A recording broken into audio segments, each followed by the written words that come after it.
You can crowdsource the down payment for your home. This is something that's a little bit newer in real estate, something that we're starting to see.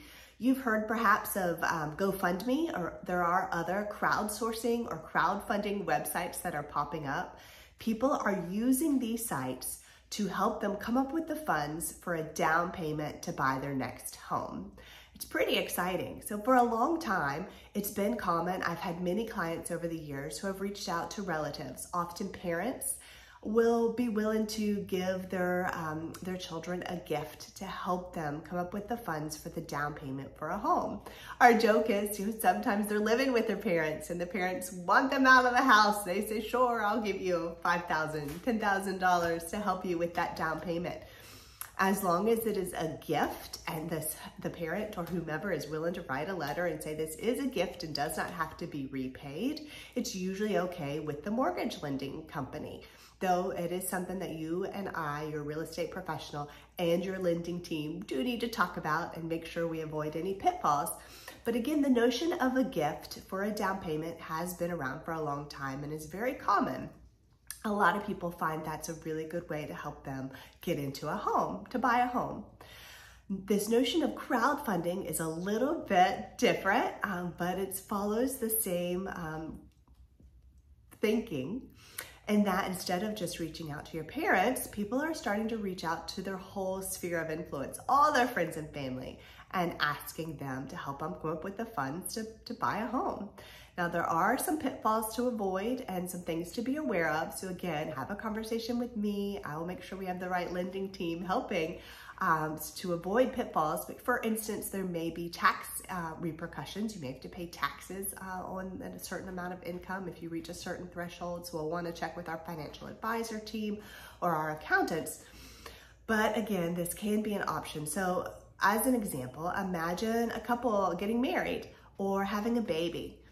There are websites now popping up that let you say, as part of our wedding website, instead of gifting us a toaster or a china or crystal that used to be common wedding gifts that people aren't as interested in anymore, you can invite your guests to contribute to your down payment fund as part of your wedding gift. That's pretty neat. Or you're having a baby and instead of diapers, or in addition to diapers, because believe me, you can never have too many diapers.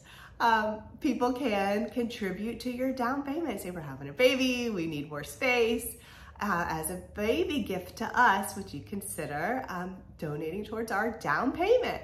So these are just a couple examples of the situations. It could be any situation. Anytime you're comfortable reaching out to your family and friends, you'll find that people are usually really supportive and want to help.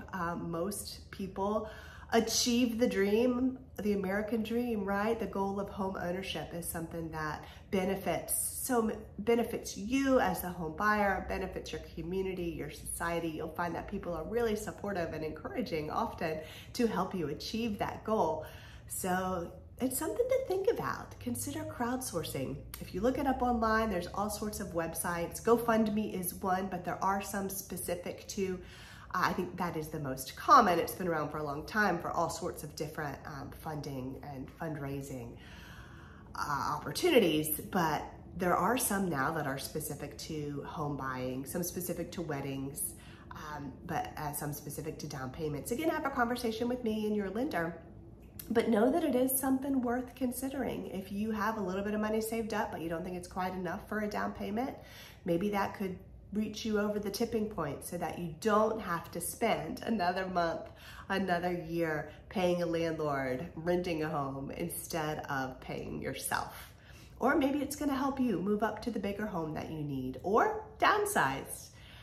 Let's talk about your personal situation and how we can help you achieve your real estate goals. This is one idea that's out there that not everybody has considered. So final thought, many people think that they need more for a down payment than they actually do need.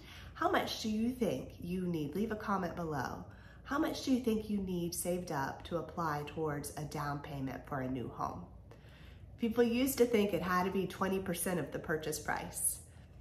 Many people think it has to be 6 to 10% of the purchase price. It doesn't. There are loans available for as low as 3% of the purchase price. Now, there are going to be credit considerations and debt to income considerations. We'll do another future video on that. But with 3% of the purchase price of the home, that can be all you need for a down payment to be able to buy a home. Start paying yourself, start building equity. And keep in mind that down payment, those funds can be gifted to you, crowdsourced or gifted from a parent or an aunt. Leave a comment below with any questions that you have, and don't hesitate to reach out to me anytime with any real estate questions. I'm Judy Jernigan with Sage+Grace.